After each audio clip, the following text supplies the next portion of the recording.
Le silence religieux s'installe. Bienvenue à tous pour ce moment d'échange, cette conférence de presse sur le projet d'un institut catholique en Martinique qui a été baptisé ICA, Institut catholique européen des Amériques. Voilà, la première chose, c'est le point de départ. Je voudrais vous exposer les grands principes et puis je passerai ensuite la parole à Mathieu Bergot qui vous expliquera un petit peu les détails techniques du projet. Donc la première chose, c'est le point de départ pour moi, cette douleur de la jeunesse et des familles martiniquaises, cette structure de la pyramide des âges qui a des implications réelles dans le dynamisme des familles et de la société martiniquaise, mais aussi pour l'éducation. Concrètement, les jeunes qui réussissent ne sont pas visibles pour les autres jeunes, les lycéens en particulier. Il y en a en Martinique, mais ce n'est pas toujours visible. Et quand je suis arrivé, un groupe de jeunes chrétiens engagés dans la formation ou dans le milieu universitaire, un groupe de jeunes chrétiens avait déjà commencé à réfléchir sur des projets de formation, voilà, globalement, dans différents domaines qui les intéressaient eux. Et puis, avec le père Rancé ici présent, qui est directeur diocésain d'enseignement catholique, aussi, nous avons cette préoccupation évidemment de l'éducation au sens large, de nos jeunes, une formation humaine. Le père Lafine, qui est responsable des sciences religieuses de la formation diocésaine, on s'est rendu compte aussi avec lui qu'il y a un grand nombre de personnes en Martinique intéressées d'un niveau universitaire, en tout cas d'études supérieures, intéressées par des questions sur l'homme, des questions d'une formation au niveau universitaire. Bref, il y avait plusieurs dossiers dans différents domaines qui étaient en cours, et puis moi-même portant cette préoccupation sociétale. Donc cet exode des jeunes qui quittent la Martinique, on a les chiffres derrière, qui est un véritable danger, qui se met en danger aussi, moral et social. Alors c'est une bonne chose de quitter une île qui est entourée d'eau, mais il y a une véritable impréparation et parfois immaturité, et puis c'est pas bon pour tous nos jeunes et pour ceux qui restent aussi d'un danger pour notre société, je le disais tout à l'heure. Voilà, donc l'idée d'ouvrir nos jeunes au monde sans les couper de leurs racines. Cette ouverture est nécessaire. Sans couper non plus des racines du pays, de la famille et de la culture, bien sûr. Idée aussi pour moi d'offrir une nouvelle perspective d'études et d'emploi. Qu'est-ce que je veux dire par là? Je me dis, mais finalement, ce qui manque à la Martinique, alors là, c'est bien l'évêque, qui réfléchit, qui se dit, avec d'autres, évidemment, au cœur d'un certain nombre de réflexions, quel est le rêve d'un jeune Antillais aujourd'hui, d'une jeune Antillaise? Si dans les années passées, il rêvait d'avoir un bon emploi dans la fonction publique, aujourd'hui, il y a un rêve nouveau qu'il faut inventer. Voilà, il y a un rêve nouveau. Former une jeunesse avec le meilleur de l'âme antillaise, ouverte sur le monde, sur l'Europe et sur l'Amérique. Et là, vous comprenez pourquoi ce nom donné à cet institut, à ce projet. Ouverte aussi à la foi, pour ceux qui est un élément important, parce que la foi nourrit l'espérance. Ouverte aussi à l'environnement, en question écologique, mais écologique tel qu'en parle le pape François dans son ouvrage sur la pensée sociale de l'Église, Laudato Si. Comment l'activité de l'homme, la vie de l'homme et l'environnement, du point de vue de la nature, sont concernés. Peuvent être ensemble, en communion, en corrélation, cette activité humaine qui ne détruit pas. Et qui rejoint une grande préoccupation finalement des Antillais aujourd'hui, des Martiniquais, du monde entier d'ailleurs, mais principalement dans les Antilles, puisque mes discussions avec les évêques de la Caraïbe me montrent aussi ce désir d'avoir une activité qui ne devient pas folle par rapport à son environnement, mais aussi folle par rapport à ce qu'est un être humain. quelque chose d'inhumain qui finalement détruit, produit du déchet dans tous les sens du terme, et même malheureusement c'est terrible, du déchet humain, c'est-à-dire des personnes exclues et qui n'arrivent pas à retrouver une place et de plus en plus jeunes dans la société. Donc, vous voyez, il y a une vraie préoccupation morale, prophétique. Allez, soyons lyriques puisque nous y sommes. Alors, je crois qu'il y a un texte du pape François qui me plaît beaucoup, au numéro 129 de Laudato Si. Je vais essayer de vous l'expliquer rapidement, je ne vais pas prendre trop de temps, pour qu'il continue d'être possible de donner du travail. Donc ce pape qui vient de l'Amérique latine, et qui ne parle pas qu'à partir de cela, mais qui sait ce qu'il dit aussi dans son expérience de pasteur. Il est impérieux de promouvoir une économie qui favorise la diversité productive et une créativité entrepreneuriale. Voilà, une créativité. Une des grandes idées que j'ai eues en Martinique, je ne suis pas un homme politique et je n'ai pas envie de l'être, mais c'est qu'en Martinique, il n'y a peut-être pas d'emploi, mais il y a du travail pour des gens qui ont de la créativité. Voilà. Par exemple, il y a une grande variété de systèmes alimentaires ruraux de petite dimension qui continuent à alimenter une grande partie de la population mondiale en utilisant une faible proportion du territoire de l'eau en produisant peu de déchets. Mais pour cela, ils veulent développer après une liberté économique, où les conditions réelles empêchent beaucoup de pouvoir y accéder concrètement. Comment faire pour qu'on puisse être libre économiquement? En fait, derrière, il y a la parabole des talents. Voilà ce que je veux vous dire. Il y a la parabole des talents, cette parabole dans laquelle Jésus explique que chacun reçoit des talents et il doit les faire fructifier.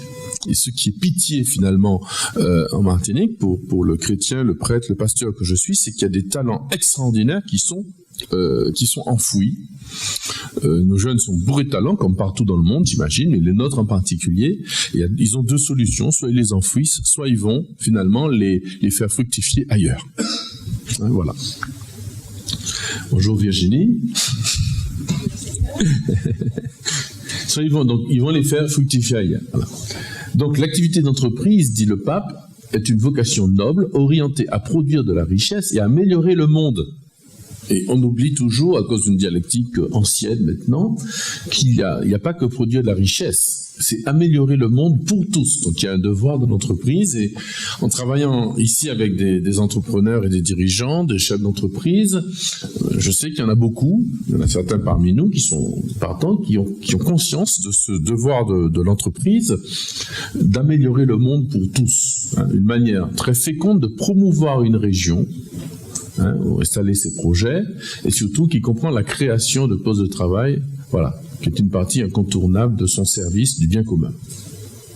Donc on ne peut pas freiner la créativité humaine, et on a bien l'impression qu'ici, en termes chrétiens, ça donne on contriste l'Esprit Saint, c'est-à-dire que nos jeunes, nos familles, les gens ici en Martinique ont des talents, ils ont envie de faire des choses. Quand ils s'en vont, ils les font, on les voit. On voit des Martiniquais réussir très très bien ailleurs. Et puis, ils ont parfois l'impression qu'en Martinique, ils sont bloqués. Donc, freiner cette créativité humaine, c'est une question de salut, mais aussi du salut de l'homme. On ne peut interdire, dit le pape, à un artiste de déployer sa capacité créatrice. On ne peut pas non plus inhiber ceux qui ont des dons spéciaux pour le développement scientifique et technologique dont les capacités ont été données par Dieu pour le service des autres. Voilà. Je sais que ça peut surprendre parfois dans le monde que l'Église se préoccupe d'une pensée sociale, si vous préférez politique ou économique, mais il s'agit bien de l'homme. Imaginez, moi je les vois, ces 3000 jeunes que je confirme chaque année, plus les 18 000 qu'il y a derrière, qui ont des désirs, ils me l'écrivent, je les vois dans les yeux, puis on les rencontre quelques années après. Vous savez, ce petit jeune homme dont on vient de célébrer l'enterrement, qui a été assassiné à Saint-Christophe, le père Ancet peut vous dire qu'il l'a eu comme jeune à la confirmation quelques années avant. C'est bien ça, hein? Voilà. Et donc nos jeunes, on les voit, ils sont pleins de vie, ils ont des capacités. En fait, dans les yeux, certains n'ont plus d'espérance. Voilà. Alors évidemment, notre projet ne va pas répondre à tout ça, mais je voulais vous expliquer dans quelle pensée je me situe. Voilà. Donc nous devons aussi considérer les aspects éthiques aussi. Sinon, s'il n'y a plus d'éthique dans le développement économique, dans le développement de l'éducation, eh bien, on est dans une loi de la jungle. Voilà. Alors, ce projet donc va définir des valeurs fondatrices. Ces valeurs fondatrices, la première étant une certaine vision de l'homme dans son environnement, on en a parlé, une véritable ouverture. Il y a 1500 instituts catholiques dans le monde, c'est un réseau extraordinaire, surtout d'ailleurs dans la Caraïbe et dans l'Amérique latine. Donc c'est un réseau très important. Un réseau très important d'universités, de centres universitaires qui existent. Bonjour.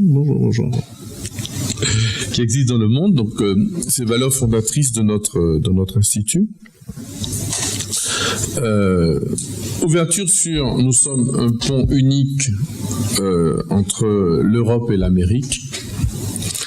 Donc, nous avons la capacité, je crois, c'est un pari, la capacité d'une véritable ouverture à la fois sur ces deux régions, ces deux continents, ces deux cultures, ces 1000 cultures si vous préférez.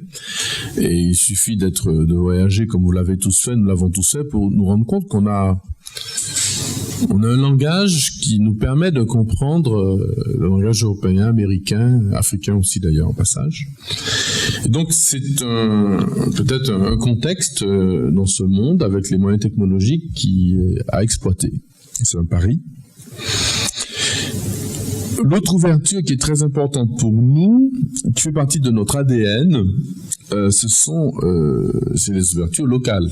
Il y a des offres en Martinique et l'idée c'est certainement pas de diviser ou de concurrencer ces offres.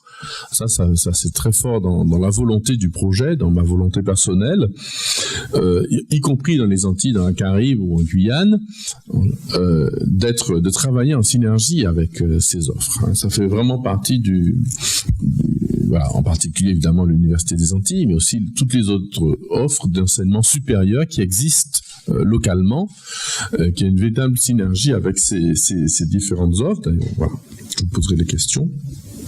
L'excellence étant une valeur fondatrice aussi du projet.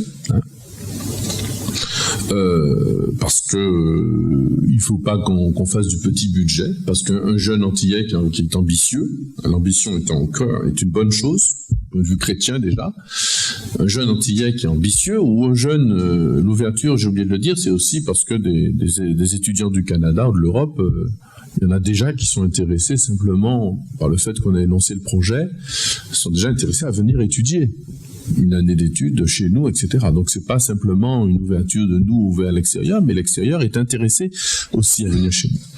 Donc je reviens sur l'excellence parce que dans ce monde, voilà, parce qu'il y a des choses excellentes qui sont possibles chez nous et ça fait partie du travail de l'espérance, c'est-à-dire de redonner l'espérance à notre pays, qu'il y ait chez nous des choses, il y en a déjà beaucoup, mais d'en rajouter une couche.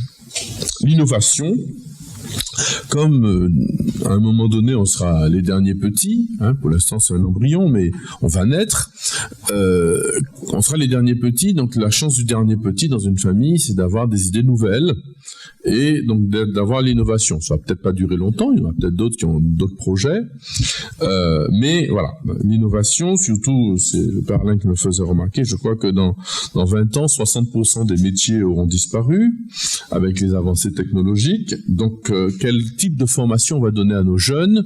Quelque chose d'intelligent, on va leur apprendre à développer tout au long de leur vie de nouvelles capacités, si possible. Donc, il y a un certain type de formation, parce que le monde change, le monde professionnel change, etc. Les relations, voilà. Donc la place de l'homme dans le travail, avec la technologie, évolue, et il faut que cet homme reste humain, sinon c'est Matrix. Matrix. On est dans Matrix, on est branché sur la machine. Mais c'est ce qui arrive en fait. On est branché sur la machine, et c'est la machine qui fonctionne, avec l'intelligence artificielle, etc. Donc il y a une véritable réflexion. Nos professionnels de demain, ceux qui vont bâtir la Martinique de demain, ou le monde d'ailleurs, doivent dès maintenant réfléchir à la place de l'homme dans cet environnement, au sens naturel, etc., mais aussi au sens technologique.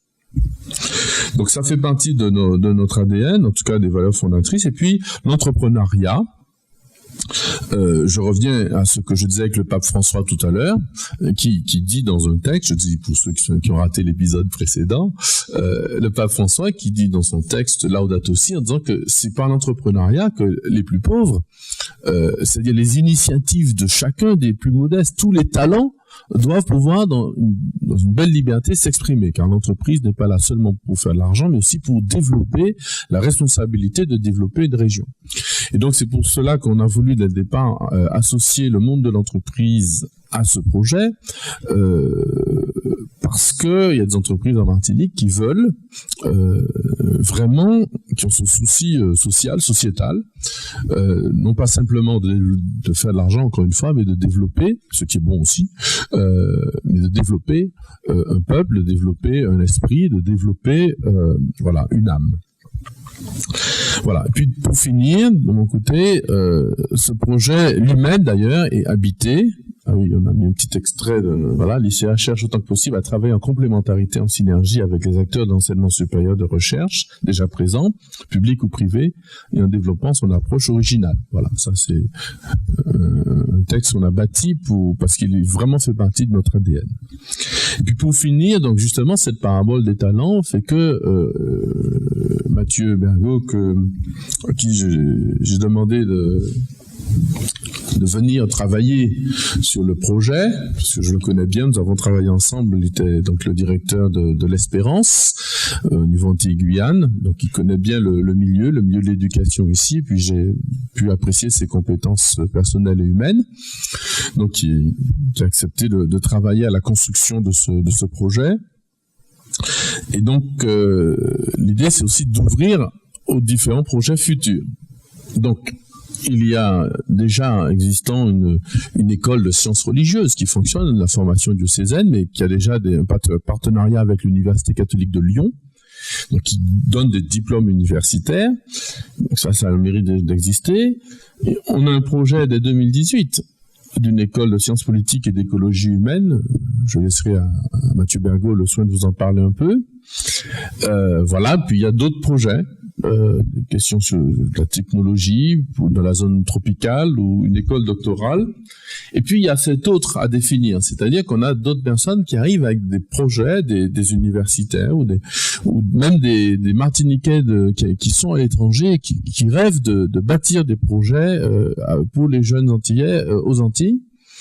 Des Martiniquais ou des Antillais ou des Guyanais, et donc qui sont là aussi, on a commencé évidemment avant de vous en parler, on a fait des prospections, on en a parlé, on a consulté, et le projet a vraiment suscite beaucoup d'intérêt. Et donc, la structure qu'on est en train de monter est une structure qui est appelée à s'ouvrir à d'autres réalités. Il y a un projet, le mot étant employé au sens propre universitaire, c'est-à-dire que dans un même esprit, que plusieurs savoirs puissent communiquer entre eux. Imaginons qu'on ait une école liée plutôt aux sciences humaines, de psychologie ou de sociologie ou de philosophie.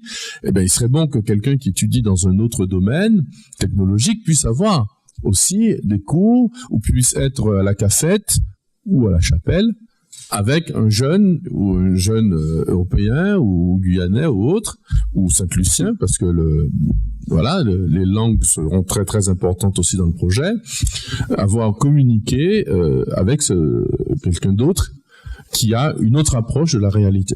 Évidemment, c'est le projet universitaire tel que l'Église l'a inventé au XIIe siècle à Paris, et qui s'est répandu dans le monde entier comme étant le lieu de formation des hommes et des femmes qui veulent avoir à la fois une ouverture au monde et se spécialiser, apprendre un métier, apprendre une connaissance.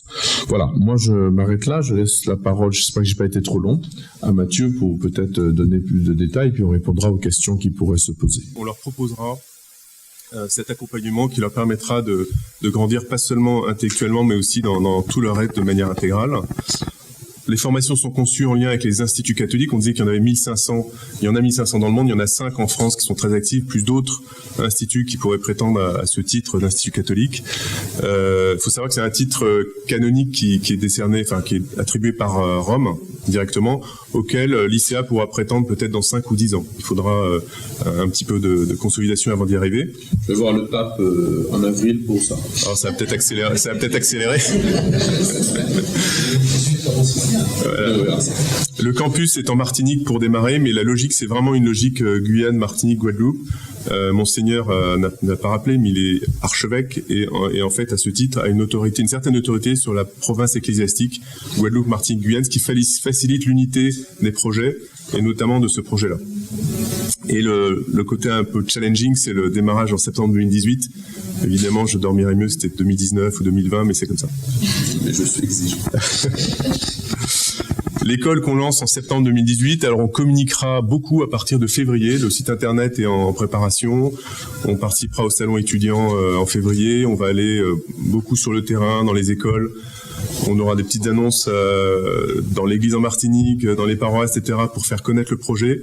On n'est pas du tout inquiet sur le nombre d'étudiants qui seront intéressés. Ce qui nous incombera, c'est la difficile tâche de sélectionner et puis d'arriver à créer une promotion cohérente de 65 personnes, 65 étudiants sur 3 critères. Le premier, ce sera le niveau général parce que le parcours est exigeant et on ne peut pas se permettre d'avoir des gens qui ne peuvent pas suivre parce qu'il y a un gros investissement de notre part autour de ça. Le deuxième critère, c'est la motivation, évidemment, qui se verra assez facilement en entretien, notamment si l'étudiant est comme ça en disant « je vais peut-être aller dans votre école », on ne le prendra pas. Et puis le troisième critère, c'est quand même une capacité, une sensibilité par rapport au projet missionnaire, qui est très difficile à évaluer, mais qui fait partie quand même des choses qu'on essaiera d'apprécier. Alors, l'école qu'on appelait école de sciences politiques et écologie humaine est vraiment un projet innovant, c'est-à-dire qu'on ne se cantonne pas uniquement ce qu'on appelle aux sciences politiques, c'est-à-dire une approche pluridisciplinaire qui donne un savoir fondamental et généraliste, qui donne une assise pour la suite des études. Donc c'est un cursus sur 3 ans, mais aussi de manière transversale une véritable dans ce qu'on appelle aujourd'hui l'écologie humaine, qui est une forme de développement durable fondée sur l'homme, sur la dignité intrinsèque de l'homme. Et parce que vous savez qu'il y a pas mal de sortes de développement durable aujourd'hui, hein, il y en a qui sont pas du tout humains, et nous c'est vraiment ce qu'on appelle l'écologie humaine. On l'appelait Thomas More parce que c'est un grand saint du XVIe siècle, très intéressant, très impliqué dans le développement durable déjà à l'époque, et qui en plus avait beaucoup d'humour, donc on l'a choisi assez naturellement. Et il y a 3 volets de formation qui ne sont pas séquentiels, bien sûr, il y en aura qui seront plus présents en première année qu'en deuxième ou troisième année, mais le premier volet c'est apprendre à apprendre. En fait, tout le monde est unanime pour dire que d'une part, nos étudiants en sortant de terminale ne savent pas apprendre, globalement. Donc c'est vraiment quelque chose qu'il faut leur inculquer. Donc avec des capacités de mémorisation, d'analyse, de synthèse, des compétences rédactionnelles. On va beaucoup insister sur les langues avec une approche trilingue et rapidement des cours qui seront dans les langues natives espagnoles ou anglaises. Une approche digitale également pour que les étudiants soient parfaitement à l'aise avec ce monde qui est aujourd'hui totalement incontournable. Et puis travailler sur des concepts d'intelligence collective, de travail en équipe qui sont fondamentaux pour réussir aujourd'hui. On sait aussi qu'il faut apprendre à apprendre parce que comme l'a rappelé Monseigneur, on sait bien qu'en 2030, 60% des métiers n'existent pas, de cette époque n'existent pas aujourd'hui. Donc il faudra vraiment en permanence s'adapter et donc apprendre à s'adapter quotidiennement dans tout ce qu'on fera. Ensuite, apprendre à comprendre le monde. Donc là, c'est vraiment plutôt leur apporter des savoirs fondamentaux et pluridisciplinaires sur de philosophie, d'histoire, d'économie. Enfin, c'est un peu si vous regardez le programme de Sciences Po Paris, c'est un peu les matières qu'on va convoquer pour cette partie.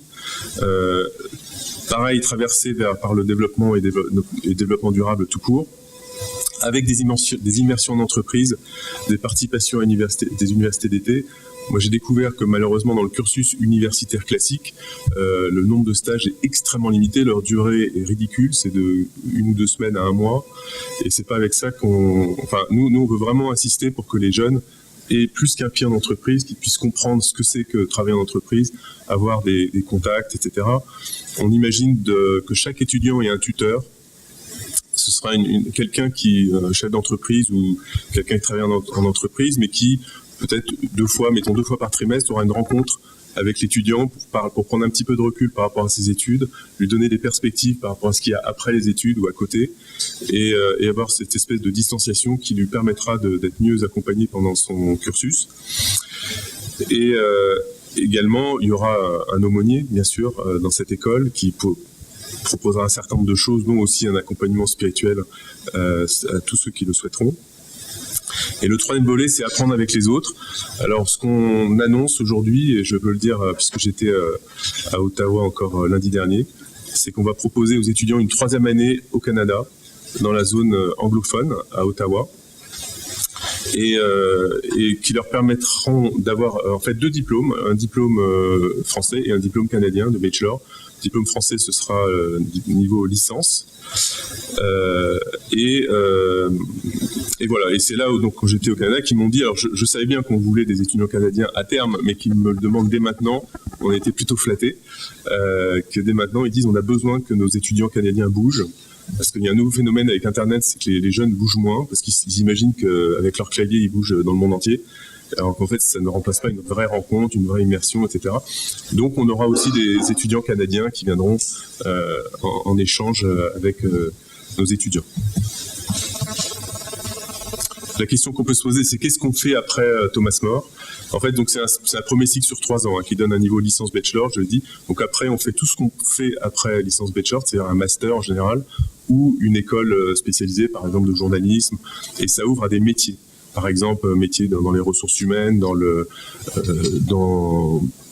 la communication, enfin tout ce qui est propre à ces masters. Qui existent soit d'ailleurs en Martinique, à l'Université des Antilles, ils seront très heureux de récupérer certains étudiants pour 2 années spécialisés dans un thème particulier. En France, dans l'Hexagone, au Canada, puisqu'ils auront un bachelor et pourront naturellement faire une spécialisation là-bas, ou je dirais entre guillemets partout en Amérique. Vous savez qu'en fait, on sécurise ce parcours canadien parce que pour nous, il est très structurant pour ce qu'on propose aux élèves et ce qu'on veut garantir. Mais en fait, la réalité, c'est qu'on va aussi proposer un certain nombre de parcours distincts, pas seulement au Canada, mais aussi, par exemple, en République dominicaine, à Trinidad, à Costa Rica ou ailleurs en Amérique du Sud. Moi, j'ai été contacté par la doyenne de la faculté de lettres de la Cato à Paris, donc l'Institut catholique de Paris, qui ont construit un partenariat avec Sciences Po Argentine, enfin à Buenos Aires.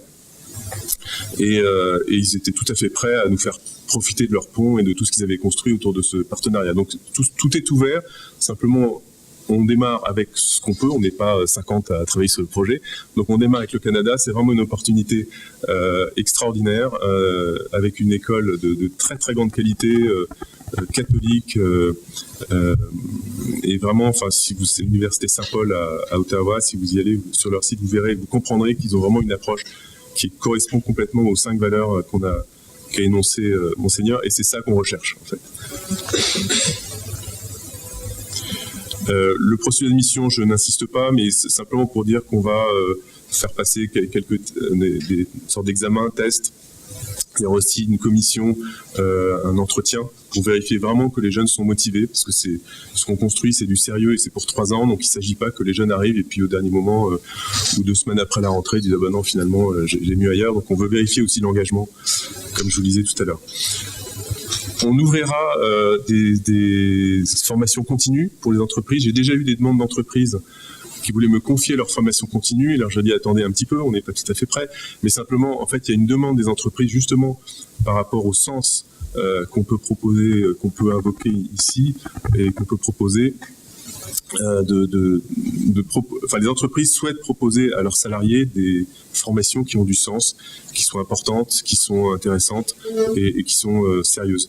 Donc on le fera, mais c'est pas notre priorité numéro 1. On veut d'abord garantir un vrai parcours pour les jeunes, et quand on aura réussi ça, on pourra se permettre d'aller vers la formation continue. Je vous ai dit qu'on allait jusqu'à Bac+8. En fait, on va construire un laboratoire de recherche. Alors, on pourrait appeler ça école doctorale, mais le terme est déposé par l'université publique. Donc, on n'appelle pas ça école doctorale, mais ça préparera des doctorats. On a deux volets de thèmes Enfin, un thème général, c'est l'intelligence artificielle appliquée à des enjeux majeurs de la zone tropicale, avec 2 volets. Le premier, c'est mieux prévenir les catastrophes naturelles.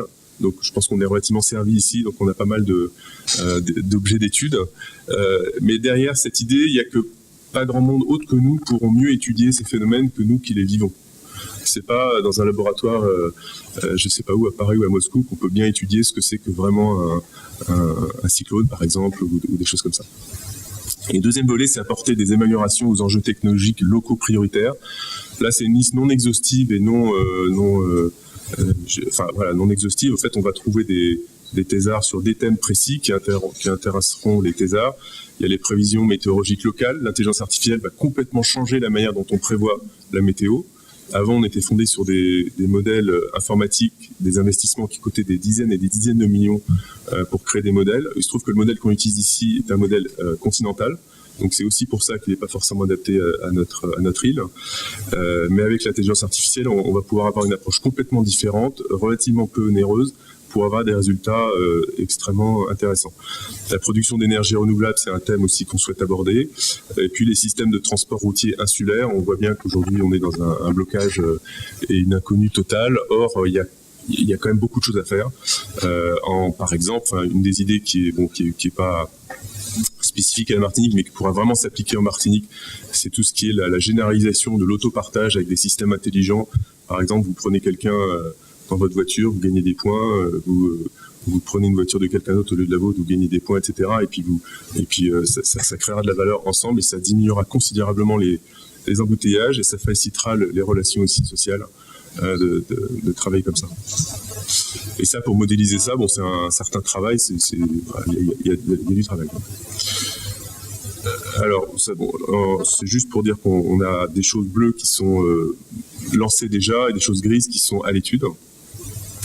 Et là, c'est juste pour rappeler qu'en fait, on est au milieu d'un dispositif extrêmement vaste d'instituts catholiques et nous mettons en réseau avec elles. Et c'est très intéressant. D'abord, l'accueil qu'ils nous ont fait était plus que positif. J'ai fait une petite tournée début novembre, juste avant la JOMD, pour en voir un certain nombre, et le contact a été très fructueux. Il y a énormément de choses qu'on peut faire ensemble. Il y a déjà se connaître, ce qui est déjà pas mal, parce qu'il y a des tas de choses qu'on peut partager très simplement sans engager grand-chose. Après, on peut aussi échanger des étudiants, des profs, des formations, construire des formations communes, des parcours, etc. Et on peut aller aussi loin que nécessaire. Et comment ? Le téléenseignement. Oui, le téléenseignement. Par exemple, le Canada, on est sur le même fuseau horaire, c'est aussi dans la partie innovation. On va pouvoir donner des cours, suivre des cours en temps réel avec l'Université du Canada. Et ça, c'est une vraie valeur ajoutée. C'est-à-dire qu'on aura accès à des enseignements extrêmement intéressants et surtout des manières d'enseigner qui sont différentes et qui sont très enrichissantes. Mais là encore, on commence avec ceux qui sont les plus proches, les plus faciles qu'on connaît, mais il y a une mine d'or d'universités catholiques en Amérique du Sud, dans la Caraïbe, et en Amérique du Nord aussi. Donc il y a un boulevard à développer. J'en passe à des choses un petit peu plus concrètes. La question, c'est où ? Alors, on a la chance d'avoir un site qui appartient au diocèse, que le diocèse va mettre à disposition de l'ICA, donc qui est en centre-ville, à l'endroit du Cinéma Pax, que vous connaissez tous. Et je vais aller juste au truc 3D, ce sera plus facile. Dans ce Cinéma Pax, dans ce site, il y a un bâtiment qui s'appelle la GEC, qui est en fait celui qu'on va investir en premier parce qu'il est en très bon état. On va travailler un peu sur les cloisons, l'informatique, etc. pour qu'il soit vraiment prêt pour septembre, mais c'est là-dessus qu'on démarre. Il y a le Pax lui-même qui est l'ancien cinéma, donc c'est un espace extraordinaire, une sorte de parallélépipède très vaste dans lequel on peut mettre des mezzanines, des amphis, des choses comme ça. La seule chose qu'on est en train de vérifier avec les bureaux d'études, c'est de savoir si on peut effectivement le rénover ou si on est obligé de le détruire, parce que c'est comme un bâtiment qui est ancien. Donc là, il y a des questions qu'on va regarder. Et puis le troisième bâtiment qui est au milieu, puis celui qui est derrière, celui qui est au milieu, c'est le presbytère.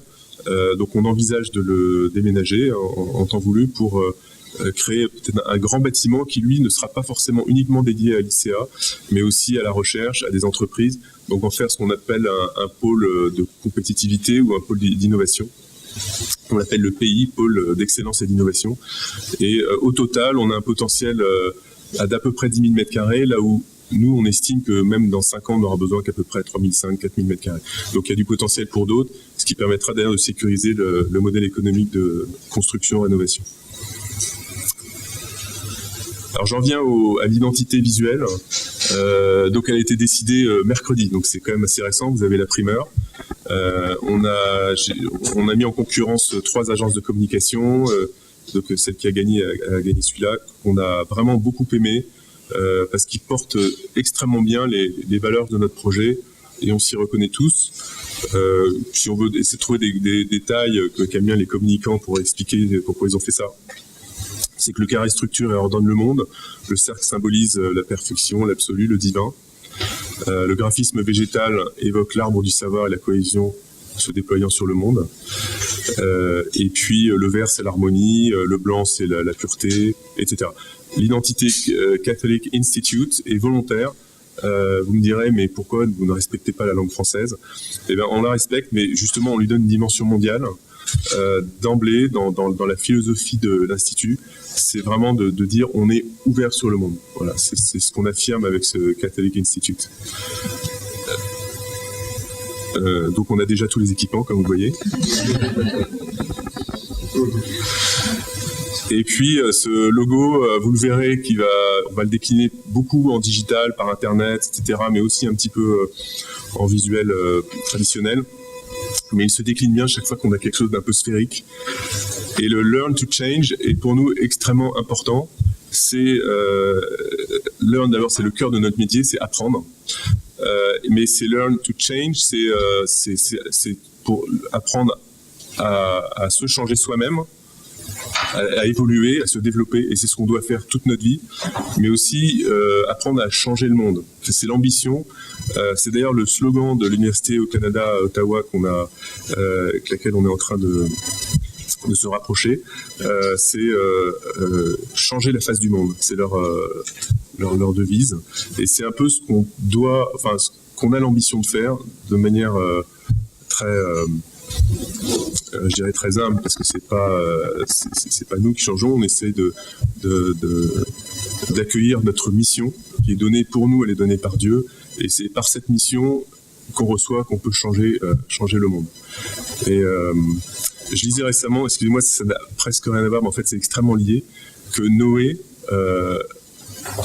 une seule personne a donné l'espérance au monde entier. À l'époque de Noé, Dieu a trouvé Noé et a trouvé qu'il y avait de l'espérance, pour lui a donné une mission. Et ben, même si on est tout petit, même si on est sur une île petite, etc., même si on est une école qui n'aura que à terme peut-être 500 ou 1000 étudiants, on peut changer le monde. Et on y croit. On n'a pas forcément vocation à avoir des milliers d'étudiants non plus. Le projet n'a pas cette ambition. Il a l'ambition de l'excellence et des 5 points qu'on a dit, mais en termes, on envisage... Oui, en fait, oui, 500 étudiants. Voilà, donc là, c'est une projection. Hein. On commence avec 65, on voit comment ça se passe. Et puis, là, c'est un modèle avec 2 écoles et 2 masters. Donc, on arrive mécaniquement à 65. Ce sera peut-être un peu plus étalé dans le temps, on verra. Mais c'est juste pour fonder un modèle économique, on est obligé de faire des hypothèses. Et voilà, c'est une hypothèse qui a été faite. On a aussi des hypothèses de créer 22 équivalents temps plein au niveau de la structure, c'est-à-dire à la fois les gens qui sont dans ce qu'on appelle les fonctions ressources, RH, compta, etc. Et puis les fonctions plus pédagogiques. Et en plus de créer 5000 heures de profs. 5000 heures pour les profs. Voilà, c'est un peu les hypothèses principales aujourd'hui. Mais encore une fois, là, on est l'année 0 et l'année 1. On commence avec 65 élèves. Voilà, c'est un petit résumé du projet.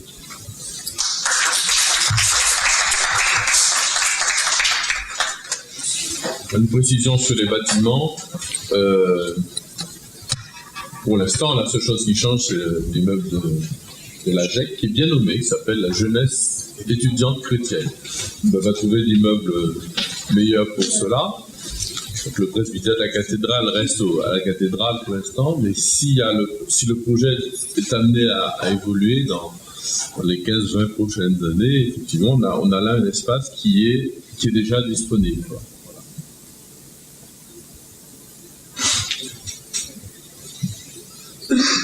si vous avez des questions, Non, je dis ça parce qu'on ne sait jamais si vous annoncez demain matin on part aussi à la cathédrale qu'ils vont déménager, vous dites mais où est-ce qu'on va?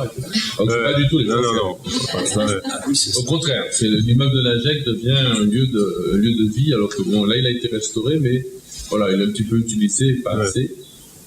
Et j'avais promis à la mairie de Fort-de-France que nous aurions un projet sur ce lieu, parce que légitimement, la municipalité dit, ben voilà, on veut qu'il y ait de la vie dans Fort-de-France. Alors il y a déjà de la vie puisqu'il y a la paroisse. Mais on voulait aller plus loin sur le Pax aussi, qui est quelque chose. Et je crois qu'on leur en a parlé, ils sont assez contents évidemment de savoir qu'on a le projet de faire venir en centre-ville. Mathieu n'a pas dit, mais c'est un projet éco-responsable. La première question qu'on m'a posée, c'est « Et les parkings ?» Ben justement, il n'y a pas de parking. Hein, on ne va pas rajouter 500 voitures en Martinique en créant un truc, etc. On a 18 lignes de bus, le TCSP qui normalement un jour fonctionnera, ne riez pas, j'ai vu qu'il y arrive, hein, de toutes les façons. Et donc, voilà, on parie aussi sur le fait qu'on veut éduquer nos jeunes et finalement notre société à cela aussi. Donc si c'est pour commencer à dire tout le monde viendra avec sa propre son 4x4, voilà. Maintenant, si vous avez des questions... Oui, je pense qu'on va passer aux interviews. Oui. Nous faisons On intervenir chacun. D'accord. Moi, je sais ça. J'entends la suggestion, comme je suis un petit peu démocrate, quoique. C'est l'idée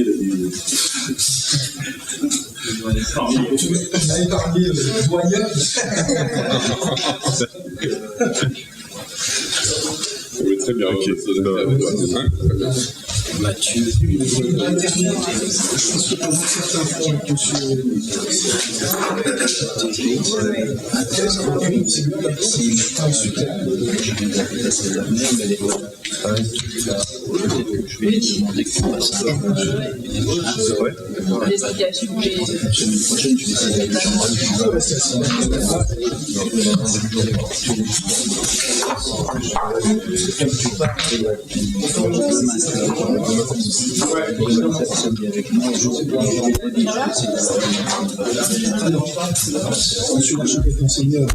Voilà.